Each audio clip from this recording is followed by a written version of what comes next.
Bismillahirrahmanirrahim. Okey, nama saya Luqman Hakim bin Muhammad Noor. Hari ini saya akan buat satu pembentangan atau presentation mengenai tajuk pengenalan kepada komunikasi. Saya adalah pelajar OUM yang menduduki sekarang ni mengambil semester Mei 2020 di OUM Bangi.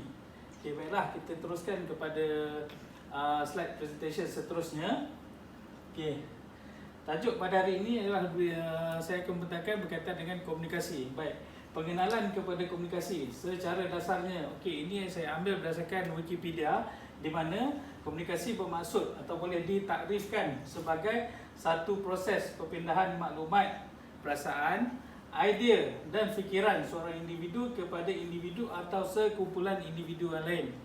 Okey, atau secara umumnya ia adalah satu proses interaksi bagi tujuan perhubungan atau bagi kita menyatakan sesuatu. Okey.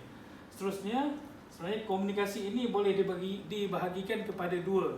Okey. Pertama, komunikasi lisan, dan yang kedua adalah komunikasi bukan lisan. Baik. Saya tunjukkan contoh komunikasi lisan. Okey. Nama siapa? Nik Faris Hakim.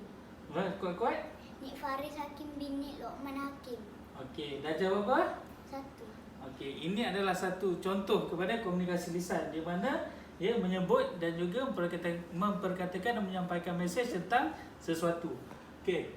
Bila melibatkan komunikasi bukan lisan, apa itu komunikasi bukan lisan? Di mana ia tidak menggunakan percakapan atau pertuturan. Okey, contoh komunikasi bukan lisan macam mana? Okey, itu dah contoh komunikasi bukan lisan di mana menunjukkan diam. Okey. Okey, terima kasih. Okey, boleh duduk. Okey. Okey, seterusnya kita pergi kepada tajuk pada pembentangan hari ini, iaitu perbincangan mengenai kepentingan komunikasi antara budaya dalam kalangan masyarakat di Malaysia. Okey, terlebih dahulu saya terangkan komunikasi antara budaya. Komunikasi antara budaya merupakan proses komunikasi yang melibatkan perhubungan dan interaksi antara dua individu atau lebih ramai atau lebih individu yang dikatakan mempunyai persepsi budaya dan juga sistem simbol yang berbeza antara satu sama lain. Okey, ada juga beberapa sistem simbol atau bahasa isyarat yang memang digunakan pakai seluruh dunia. Contohnya bahasa isyarat bagi orang bisu. Tapi itu tidak semestinya dipakai seluruh dunia. Mungkin juga ada beberapa perkataan yang berbeza. Atau contohnya katalah mengenyitkan mata. Mengenyitkan mata mungkin dikatakan sebagai orang sakit mata, ataupun menunjukkan bahawasanya itu adalah satu interaksi di antara satu individu kepada individu yang lain. Okey, itu contoh dia. Dan seterusnya kita pergi kepada apakah 3 cabaran yang dihadapi dalam komunikasi antara budaya, itu di dalam dan di luar negara. Okey, yang pertama, kita ambil contoh bila melibatkan pelajar. Pelajar dari Malaysia yang ditawarkan untuk belajar di luar negara. Okay, first, apa yang dia rasa? Datang daripada sebuah keluarga biasa saja di Malaysia dan mendapat tawaran ke luar negara. Okay, first, mestilah yang pertama sekali akan merasa, kalau dia tidak bersedia, dia akan merasa culture shock ataupun kejutan budaya. Daripada di rumah menggunakan komunikasi, bercakap bahasa Melayu sepenuhnya, di luar negara terpaksa menggunakan bahasa Inggeris sepenuhnya. Okey, yang kedua, diskriminasi dan penindasan dalam amalan beragama. Okey, contoh paling besar adalah melibatkan benda yang telah berlaku di New Zealand, di mana satu serangan oleh dikatakan dia militan ataupun siapalah yang telah membunuh berapa ramai umat Islam yang sedang menunaikan solat di sebuah masjid. Itu adalah boleh dikatakan sebagai satu diskriminasi, di mana sepatutnya agama diamalkan dengan bebas, tidak kira di mana-mana sahaja. Okey. Dan yang ketiga adalah melibatkan tahap ekonomi, sosial dan keuangan. Okey. Kalau kita tengok dahulu di zaman 70-an, satu dasar yang telah diperkenalkan di zaman di zaman 50-an, dasar pecah dan perintah, tetapi dibetulkan semula pada tahun 70-an dengan dasar ekonomi baru. Okay, di mana penempatan semula 3 kaum, Melayu, Cina dan India, yang sebelum ini pecah dan perintah, Cina di bandar, Melayu di kampung dan India di estate. Tetapi dengan dasar ekonomi baru, semuanya ditempatkan dalam satu equal ataupun satu persamaan yang sama. Okay.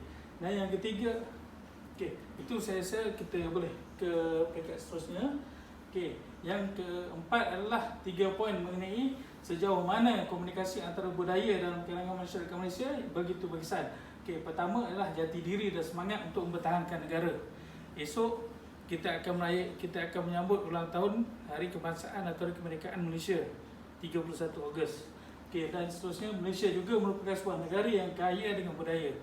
Bila kata dengan rakyat Malaysia adalah sebuah negara di Asia Tenggara, memang Malaysia adalah satu negara yang kekal dengan dan kaya dengan budaya. Di mana Malaysia adalah sebuah negara masyarakat majmuk. Okey, yang ketiga adalah pemahaman konteks komunikasi antara budaya oleh semua masyarakat di Malaysia. Semua kena faham. Tak boleh tak faham. Kalau duduk dalam satu masyarakat, semua kena berkomunikasi dan semua kena faham. Okey.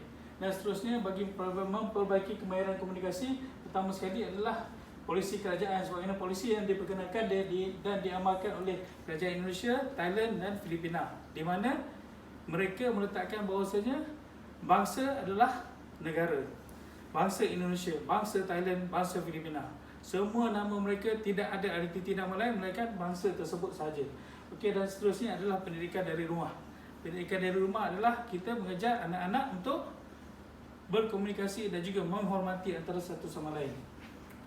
Dan sebagai penutup, okey, komunikasi mempunyai kesan dan akibat. Elemen antara budaya merupakan faktor penting dalam komunikasi pada hari ini. Okey, apa yang dimaksudkan dengan pengetahuan adalah memahami norma kaum dan negara lain. Dan akhir sekali, pengantar perlu menilai dan juga mempunyai kesepakatan dan persamaan dalam mengurangkan konflik dan salah faham terhadap mesej yang disampaikan. So dengan ini saya akhiri persembahan pada hari ini. Sekian, terima kasih.